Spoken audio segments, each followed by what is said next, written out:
U പിയിലെ കൻവർ യാത്ര അഥവാ കാവടി യാത്ര എന്നാണ് പലരും ഇത് മലയാളത്തിലേക്ക് തർജ്ജമ ചെയ്തിട്ടുള്ളത്. ഗംഭീരമായി മുന്നോട്ട് പോവുകയാണ്.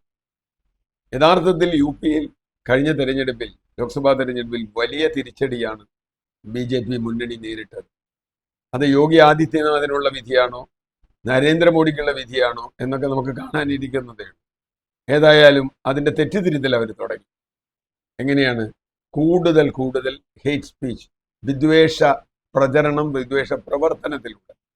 നമ്മുടെ കൻവർ യാത്ര പോണ വഴിക്കൊക്കെ വർഗീയ വിഷം വാരി വിതറിക്കൊണ്ടാണ് പോകുന്നത്. നോക്കൂ, അതിന്റെ ഒരു ഉത്തരവ് വന്നു തന്നെ ഇന്ത്യയിൽ പലയിടത്തും ചർച്ച ചെയ്തു. NDA ഘടകകക്ഷികൾ തന്നെ അതിനെതിരായി വന്നു. RJD വന്നു, ഏറ്റവും ഒടുവിൽ ചിരാഗ് പാസ്വാന്റെ ദളിത് സംഘടന വന്നു, അവരെല്ലാം വന്നു. എന്താണ് ഉത്തരവ്? കൻവർ യാത്ര കടന്നു പോകുന്ന സ്ഥലങ്ങളിലെ ഹോട്ടലുകളിൽ ഹോട്ടൽ ഉടമസ്ഥന്റെ പേര്, അവിടുത്തെ പാചകക്കാരന്റെ പേര്, വിളമ്പുന്നവരുടെ പേര് ഒക്കെ വ്യക്തമായി എഴുതി വെക്കണം. യഥാർത്ഥത്തിൽ നമ്മുടെ നാട്ടിൽ ഇങ്ങനൊരു ഉത്തരവ് വരുമ്പോൾ അതിനിപ്പോൾ എന്താ കുഴപ്പം? നമ്മൾ കണ്ടിട്ടുണ്ട് തലശ്ശേരിക്കാരുടെ ഹോട്ടൽ, അല്ലെങ്കിൽ വയനാട്ടുകാരുടെ ഹോട്ടൽ, കോഴിക്കോട് ബിരിയാണി എന്നൊക്കെ, അല്ലെങ്കിൽ ഹൈദരാബാദ് ദം ബിരിയാണി എന്നൊക്കെ എഴുതി വെക്കണം. അതൊക്കെ ഒരു GPS പോലെ നമുക്കൊരു ഒരു ഒരു പ്രദേശത്തിന്റെ പ്രത്യേകതയാണ്, അല്ലെങ്കിൽ ഒരു കുടുംബത്തിന്റെ പ്രത്യേകതയാണ്. ഇപ്പോൾ സലാം തട്ടുകട, അല്ലെങ്കിൽ ബാവുട്ടന്റെ ചായക്കട എന്നൊക്കെ പറയുന്ന പോലെ. പക്ഷെ ഇവിടെ അതല്ല ലക്ഷ്യം. ഇവിടെ വളരെ കൃത്യമായും വംശീയവും വർഗീയവുമായ വിഭജനം സൃഷ്ടിക്കുക എന്നത് തന്നെയാണ്.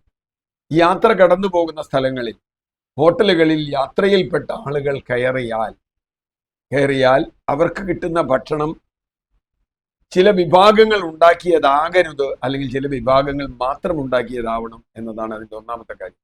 അവരുടെ ഉടമസ്ഥതയിലുള്ള ഹോട്ടലിലേക്ക് കയറാം. ഒരാളുടെ ഉടമസ്ഥതയിലുള്ള ഹോട്ടൽ തന്നെ വയ്ക്കുക. ആ ഉടമസ്ഥതയിലുള്ള ആൾ തന്നെ ആയിരിക്കണമെന്നില്ല അവിടെ പാചകം ചെയ്തു. കേരളത്തിൽ വുഡ്ലാൻഡ്സ് ഹോട്ടൽ നടത്തുന്ന, വുഡ്ലാൻഡ്സ് പൊതുവെ ഉഡപ്പി ബ്രാഹ്മിൻസിന്റെ ഹോട്ടലാണ്. വുഡ്ലാൻഡ്സ് എന്ന പേരിൽ ഹോട്ടൽ നടത്തുന്ന ക്രിസ്ത്യാനികളും മുസ്ലിങ്ങളും വരെയുണ്ടെന്നാണ് എൻ്റെ അറിവ്. അതിനെന്താ കുഴപ്പം? വുഡ്ലാൻഡ്സ് ഒരു ബ്രാൻഡ് നെയിമാണ്. അപ്പോൾ ആ ബ്രാൻഡ് നെയിം ഉപയോഗിച്ച് കച്ചവടം നടത്താം. പക്ഷെ ഇനി അത് പറ്റില്ല. ഇവരുടെ കൻവർ യാത്ര നടത്തുന്നത് പറ്റില്ല. ഇതിന്റെ ഉടമസ്ഥൻ ഇന്നയാളാണ്, അയാളുടെ കുടുംബം ഇന്നതാണ്, ഇവിടെ കുക്കിംഗ് ചെയ്യുന്ന ആൾ ഇന്നതാണ്, ഇവിടെ മറ്റു ചെയ്യുന്ന ഇന്നയാളാണ് എന്ന് എഴുതി വെക്കണം എന്നൊരു ഉത്തരവ് UP സർക്കാർ പുറപ്പെടുവിക്കുക. വളരെ വിചിത്രമായ ഉത്തരവാണ്. നമുക്ക് വേണമെങ്കിൽ ഒരു കാര്യം ആവശ്യപ്പെടാം: വെജിറ്റേറിയൻ ആണോ നോൺ വെജിറ്റേറിയൻ ആണോ എന്ന് എഴുതി വെക്കണം എന്ന് പറയാം. പൊതുവെ വെജിറ്റേറിയൻസ് നോൺ വെജിറ്റേറിയൻ ഹോട്ടലിൽ കയറാൻ താല്പര്യമില്ല. അത് സാധാരണ ചെയ്യുന്നതുമാണ്. നമ്മുടെ നാട്ടിൽ ശബരിമല തീർത്ഥാടന കാലത്ത് ഏതാണ്ട് എല്ലാ ഹോട്ടലുകളും പ്യുവർ വെജിറ്റേറിയൻ എന്ന് എഴുതി വയ്ക്കും. അതിന് മുമ്പൊക്കെ അവിടെ ചിക്കനൊക്കെ വെക്കുന്നുണ്ടാവും. കാരണം ഭക്തരെ സംബന്ധിച്ചിടത്തോളം, അല്ലെങ്കിൽ ആ വിശ്വാസികളെ സംബന്ധിച്ചിടത്തോളം വെജിറ്റേറിയൻ കഴിക്കണം. അത്ര വരെ നമ്മൾ ഏത് ഹോട്ടലിനെ കുറിച്ചും നമുക്ക് പറയാം. വെജിറ്റേറിയൻ ഉണ്ട്, നോൺ വെജിറ്റേറിയൻ ഉണ്ട്, ഊണുണ്ട്, ബിരിയാണി ഉണ്ട് എന്നൊക്കെ എഴുതി വെക്കാം. പക്ഷേ അതിന്റെ ഉടമസ്ഥന്റെ പേര് പറയുന്നത് എന്തിനാണ്? അയാളുടെ മതം എന്താണെന്ന് അറിയാം. കുക്കിന്റെ പേര് പറയുന്നത് എന്തിനാണ്? അയാളുടെ മതം എന്തിനാണെന്ന് അറിയാം. കള്ളപ്പേര് എഴുതി വെച്ചാൽ അറിയുമെന്നൊന്നും അറിയില്ല. ഏതായാലും ഇത് വലിയ വിവാദമായി എന്ന് മാത്രമല്ല, ഏതോ ഒരു കടയിൽ കയറി ഉള്ളിക്കറികൾ, ഉള്ളി ഈ പൊട്ടന്മാർക്ക് പറ്റാത്തതാണെന്ന് നമുക്കറിയില്ലല്ലോ, വേണ്ടെങ്കിൽ വേണ്ടാന്ന് പറഞ്ഞു. എനിക്ക് ഉള്ളി വേണ്ട എന്ന് ആദ്യമേ പറഞ്ഞാൽ മതി. ഞാൻ വെളുത്തുള്ളി ഇഷ്ടപ്പെടാത്ത ഒരാളാണ്, എനിക്ക് അലർജി ഉണ്ടാകും. ഞാൻ കയറി കഴിഞ്ഞാൽ പറയും വെളുത്തുള്ളിയുള്ള കറി എനിക്ക് വേണ്ട. അത് സ്വാഭാവികമാണ്. വെളുത്തുള്ള കറി എനിക്ക് ഇഷ്ടമല്ലെങ്കിൽ വേണ്ട. പക്ഷേ ഉള്ളിക്കറി വിളമ്പി ഇത് കഴിഞ്ഞാൽ ആ പാത്രം മാറ്റി വെച്ച് വേറെ കറി എടുത്ത് വിളമ്പണം. ഉള്ളിക്കറി വിളമ്പി എന്നതുകൊണ്ട് ആ ഹോട്ടൽ തല്ലി പൊളിക്കുകയും ആ വിളമ്പിയ ആളെയും അതിന്റെ ഉടമസ്ഥനെയും അവിടെയുള്ള കടകളും അതിന് കടയുടെ മറ്റു സംഗതികളൊക്കെ തല്ലി പൊളിക്കുകയും ചെയ്തു. ഇത് എന്ത് ന്യായമാണ്? എനിക്കൊരു ഹോട്ടലിൽ കയറി അവിടെയുള്ള ഭക്ഷണം വേണ്ടാന്നുണ്ടെങ്കിൽ ഞാൻ ഇറങ്ങിപ്പോയി അടുത്ത ഹോട്ടലിൽ കഴിക്കും.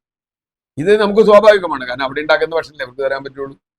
അപ്പൊ കൂടി വന്നു കഴിഞ്ഞാൽ നിങ്ങൾക്ക് വെജിറ്റേറിയൻ പാടില്ല. ഇനി വേണമെങ്കിൽ ഉള്ളിയുള്ള സ്ഥലം, ഉള്ളി ഇല്ലാത്ത സ്ഥലം എഴുതി വെക്കാം. അതൊക്കെ വേണമെങ്കിൽ അങ്ങനെയൊക്കെ. കാരണം എപ്പോഴും എല്ലാവരെ സംബന്ധിച്ചിടത്തോളം അവരുടെ കസ്റ്റമറെ വേഗത്തിൽ സ്വീകരിക്കുക, അവർക്ക് കൂടുതൽ കൊടുക്കുക, അവരുടെ കൂടുതൽ വരുമാനം ഉണ്ടാക്കുക ഏത് ഹോട്ടലും ചെയ്യുന്ന ഒരു കാര്യമാണ്. അത് ഹോട്ടലുകാർ ചെയ്യുകയും വേണം. അതുകൊണ്ടാണ് ചിലരൊക്കെ ബ്രാഹ്മണർക്കാൾ ശാപ്പിടുമിടം എന്നൊക്കെ ഇവിടെ എഴുതി വെക്കാറുണ്ട് നമുക്ക്, അല്ലെങ്കിൽ ബ്രാഹ്മണാൽ ഹോട്ടൽ എന്ന് എഴുതി വെക്കും. ഇതൊക്കെ ഒരു ബ്രാൻഡിങ് ആണ്. ഇതിലൊരു സവർണ വർഗീയതയൊക്കെ ഉണ്ട്. ഞാൻ അതിലേക്കൊന്നും പോകുന്നില്ല ഇപ്പോൾ. അപ്പൊ ഇവിടെ കൃത്യമായും ഒരു വിഭാഗത്തെ ഈ പ്രത്യേകിച്ചും ഹോട്ടൽ ബിസിനസ്സിൽ നിന്ന് ഒഴിവാക്കുക എന്ന ലക്ഷ്യമാണ്. ഇത് ഭരണഘടനയുടെ 14, 15 മൗലികാവകാശങ്ങൾ, വകുപ്പിൽ പറയുന്ന മൗലികാവകാശങ്ങളുടെ പരസ്യമായ ലംഘനമാണ്. നിങ്ങൾക്ക് ഒരു തരത്തിലും ജാതി, മതം എന്നതിന്റെ അടിസ്ഥാനത്തിൽ, പ്രദേശം, ഭാഷ ഇതിന്റെ അടിസ്ഥാനത്തിൽ ഒരു വിവേചനവും പാടില്ല. നിങ്ങൾ എന്തിനാ അങ്ങനെ കാണിക്കുന്നത്? നിങ്ങൾക്ക് ഏത് ഹോട്ടലിൽ പോകാൻ സ്വാതന്ത്ര്യം ഉണ്ടല്ലോ. നിങ്ങൾക്ക് ഒരു ഹോട്ടലിൽ കയറുമ്പോൾ അവിടുത്തെ ഭക്ഷണം വേണമെങ്കിൽ അടുത്ത ഹോട്ടലിൽ പോവാം. പക്ഷേ അത് ആ ഹോട്ടൽ ഉടമയുടെ ജാതി, മതം, പ്രദേശം, ഭാഷ അനുസരിച്ചാവരുത്. കിട്ടുന്ന ഭക്ഷണത്തിന്റെ ക്വാളിറ്റിയാണ് നിങ്ങൾ നോക്കേണ്ടത്, അല്ലാണ്ട് അവിടുത്തെ ഉടമസ്ഥൻ ആരാന്നല്ല. പക്ഷേ സംഘപരിവാറിനതല്ല. ഇത് പറത്തിവിട്ടത് യുപിയിലുണ്ടായ തിരിച്ചടി മറികടക്കാനുള്ള ഒരു ഞുടുക്ക് വിദ്യയായിട്ടാണ് നമുക്ക് കാണാൻ കഴിയുന്നത്. കാരണം ഇതോടുകൂടി ജനങ്ങൾ വർഗീയമായി വേർതിരിയുകയും അവരുടെ ഹോട്ടലിൽ കയറരുത്, അവൻ്റെ ഹോട്ടൽ തല്ലിപ്പൊളിക്കുക. നമുക്ക് ഗുജറാത്ത് കലാപങ്ങൾ ഓർമ്മയുണ്ട്. ഗുജറാത്ത് കലാപത്തിൽ ഏറ്റവും കൂടുതൽ ആളുകൾ പറഞ്ഞ ഒരു കാര്യം, അവിടെ പല ഹോട്ടലുകളുണ്ട്, മിക്കവാറും ഹോട്ടലുകളുടെയൊക്കെ പേര് സരസ്വതി, ശ്രീകൃഷ്ണ എന്നൊക്കെയായിരിക്കും. പക്ഷേ അതിൻ്റെ ഉടമസ്ഥന്മാർ ചിലപ്പോൾ ഇസ്ലാം മതവിശ്വാസികളുമായി. അങ്ങനെ ആയിക്കൂടായില്ല. കാരണം ഞാനൊരു ഹോട്ടൽ വാങ്ങിക്കുകയാണെങ്കിൽ ഹോട്ടലിന്റെ പേര് ഞാൻ മാറ്റില്ല. കാരണം എന്താ വെച്ചാൽ ഹോട്ടലിന്റെ പേര് ഇപ്പോൾ റഹ്മാനിയ എന്നാണെങ്കിൽ ഞാനത് മാറ്റില്ല. കാരണം വെച്ചാൽ റഹ്മാനിയ ഹോട്ടൽ തേടി വരുന്ന ആളുകൾക്ക് എൻ്റെ ഉടമസ്ഥ മാറിയിച്ചിട്ട് ഹോട്ടൽ മാറിക്കൊള്ളുന്നില്ല. അപ്പോൾ അതുപോലെ ശ്രീകൃഷ്ണ ഹോട്ടലാണെങ്കിൽ അതൊക്കെ ഉണ്ടാവും. അവിടെ എന്താ ചെയ്തത്? അവിടെ നേരത്തെ തന്നെ വർഗീയ കലാപം പ്ലാൻ ചെയ്തതാണെന്ന് പറയുന്നതിന്റെ കാര്യം അതാണ്. നേരത്തെ തന്നെ ഏതൊക്കെ ഹോട്ടലുകൾ, ഏതൊക്കെ കടകൾ ഇസ്ലാം മത വിശ്വാസികളുടെ ഉണ്ട് എന്ന് നേരത്തെ ലിസ്റ്റ് എടുത്തു. എന്നിട്ടാണ് ഈ ഗുണ്ടാ സംഘം തെരുവിലിറങ്ങിയത്. എന്നിട്ട് ഓരോ കടയും നോക്കി ശ്രീലക്ഷ്മി സ്റ്റോഴ്സ് എന്ന് പറയുന്ന ഒരു കട തല്ലിപ്പൊളിച്ചു. ശ്രീലക്ഷ്മി സ്റ്റോഴ്സ് തള്ളിപ്പൊളിക്കാൻ പാടില്ല. ശരിക്കും ഇവരുടെ കണക്കുണ്ട്, ഒരു ഇതും തല്ലിപ്പൊളിക്കാൻ പാടില്ല. കാരണം അവർ പറഞ്ഞു അതിന്റെ ഉടമസ്ഥന്റെ ഒരു മുസ്ലിം. ശ്രീലക്ഷ്മി സ്റ്റോഴ്സ് എന്നാണ് അതിന്റെ പേര്. അതുപോലെ തുണിക്കടകൾ, അവിടെയുള്ള ഈ അന്യമതസ്ഥരായ പ്രത്യേകിച്ചും ഇസ്ലാം മതവിശ്വാസികളായ ആളുകളുടെ മുഴുവൻ കടകളും തല്ലിപ്പൊളിക്കുകയോ തീ വയ്ക്കുകയോ നശിപ്പിക്കുകയോ ഒക്കെ ചെയ്യും.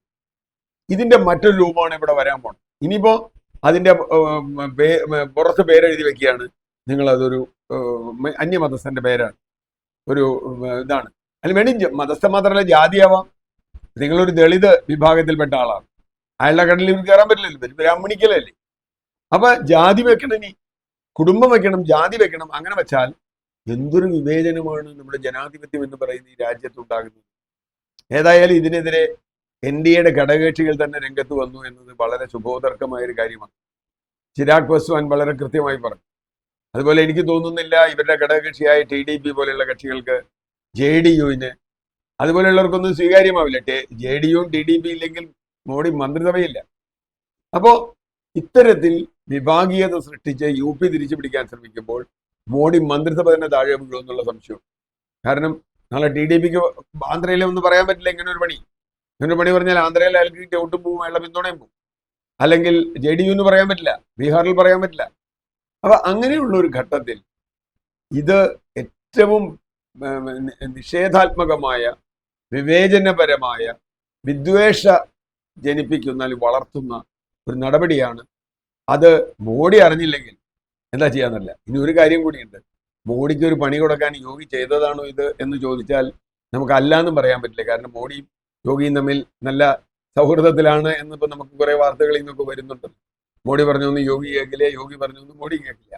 അങ്ങനെയാണ് അവിടെ തോറ്റുപോയത് എന്നുള്ളൊരു വാർത്തയുണ്ട്. എന്തായാലും വളരെ കൃത്യമായും ഇത് ഇന്ത്യയുടെ എന്താ പറയുക, ഇന്ത്യ എന്ന് പറയുന്ന സങ്കല്പത്തിനെ തന്നെ, ഞാൻ പാർട്ടിയെ കുറിച്ചല്ല പറയുന്നത്, ഇന്ത്യ ഇവർ ഭാരത് എന്നോ എന്തുവേണി പറഞ്ഞോട്ടെ, ആ സങ്കല്പത്തിന്റെ അടിവേരറുക്കുന്നതാണ് ഇന്ത്യൻ ഭരണഘടനയ്ക്ക് നിഷേധമാണ് ഇത്.